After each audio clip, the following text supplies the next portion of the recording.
Have you ever went through coins from the bank or maybe a coin jar or just, maybe a coin collection that your family member has left you? We're looking at rare quarters that you can look for in pocket change or from the bank that could be worth a lot more than 25 cents. So you should not spend these quarters. This first one here is from 1996. Modern coin, very common to have a 1996 quarter, but this one sold for $600 at auction because it was actually struck onto a 5-cent planchet. So you can see the Liberty being cut off there, the lettering or the design of the quarter on both the obverse and reverse of the coin. This next coin, also graded by PCGS, a coin grading company, sold for over $4,000 at auction. $4,300 for this quarter because it's a state quarter from the year 1999, the Connecticut state quarter that was actually struck onto an experimental planchet. So during this time period when they were creating the Sacagawea dollar coins that look like they're gold, they have a gold coloration to them, they're not actually real gold, they used a few state quarters to experiment with those planchets that they used for the Sacagawea dollar coins. Now, there's not a ton of these out there. Basically, they used the quarter dies that had the same kind of similar diameters as the Sacagawea dollar coins, and they only struck a limited number of these quarters onto experimental planchets. That's why these quarters are super, super valuable. Please do not get them confused with plated quarters, gold-plated quarters that coin companies sell and things like that. So this is an actual mint error. Now, this next coin is also a Connecticut state quarter, but we'll see here on the reverse, it looks very normal, but on the obverse, you can see that the clad layer was split off, so you do not see the obverse design as a result of the mint error. This coin sold for a little over $200 at auction. This next coin here has a defecting cladding layer. Someone actually found a Roosevelt dime and sent me images the other day of a defective cladding layer on the Roosevelt dime. This is pretty obvious. The error speaks for itself. This coin this time is graded by NGC, New Hampshire State Quarter, sold for over $500 because of this mint error.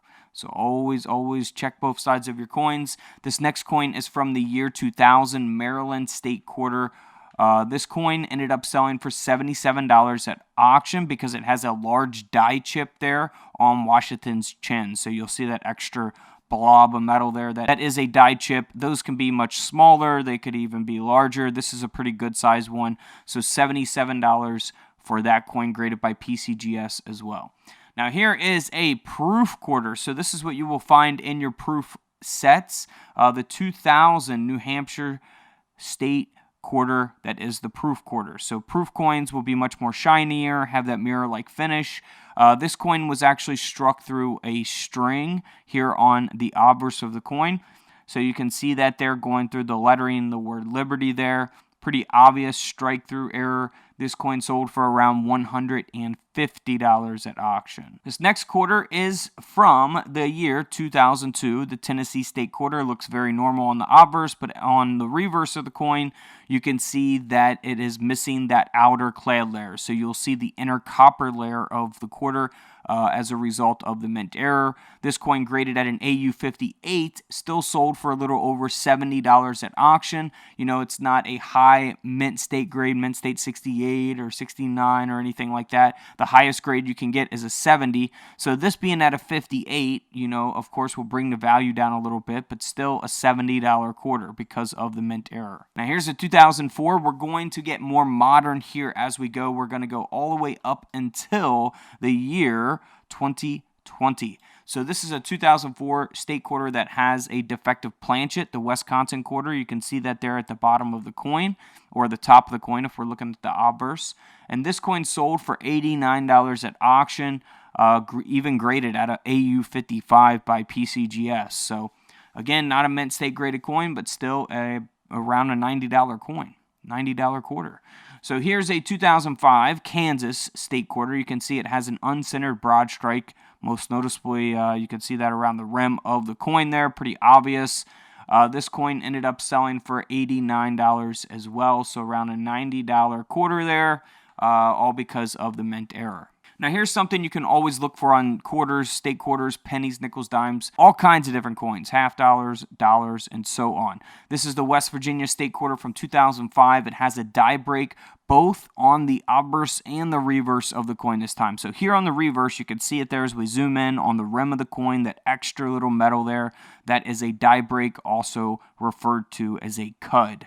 Now here on the obverse of the coin, you can see that there on the rim of the coin again, of course, over by the word dollar. So pretty cool that this coin actually has two die breaks, one on each side of the coin. Sometimes, most of the time, you'll just see it on the obverse or the reverse. But this time on both sides of the coin. This coin sold for $57 at auction, graded by NGC. Moving on to another coin graded by NGC. This coin has been struck through. Now this one you would have to inspect very closely to notice. Here on the obverse of the coin, you can see where it says "In God We Trust." You can see that it was struck through like a piece of string there. It's very, very light. It's not a huge strike through, but it is graded by NGC, and the coin sold for $51 at auction. So you're not really making a fortune on the coin if you're trying to flip it and sell it and things like that after you pay to have it graded. Not really making anything there, but it is something to look for that is a mint error. So always inspect your coins closely. This next coin is a 2018. Sometimes I forget to say 2018, 2020. I'm so used to saying 2018, 2009.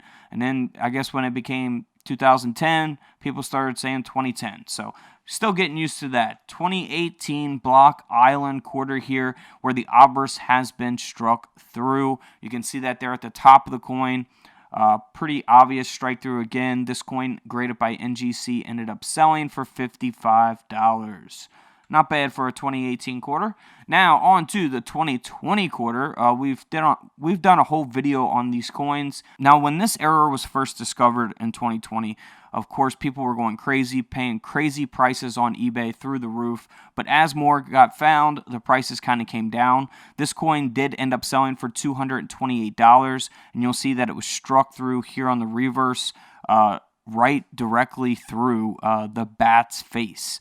So that's pretty cool placement of the strike through there.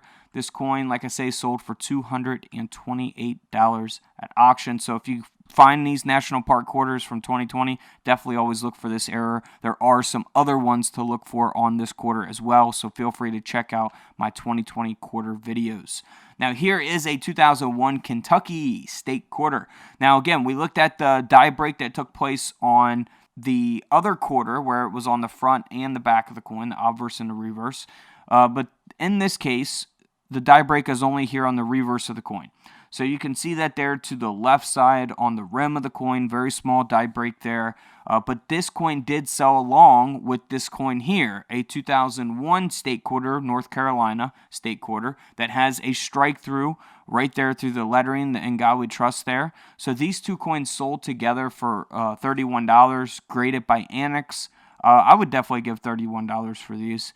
Two quarters that are graded. I'll take it any day of the week, but if you're trying to sell, not making a fortune on those ones. So always inspect your coins closely, especially if you got a coin jar full of coins, go through each one. We have videos every single day here on the channel showing you guys which coins to look for, what can give a coin value. So feel free to check those out. And don't forget to subscribe in the middle. Feel free to check out the videos to the left of me. And until tomorrow, I'll see you guys in the comment section below. This is Couch Collectibles, and this is where I disappear.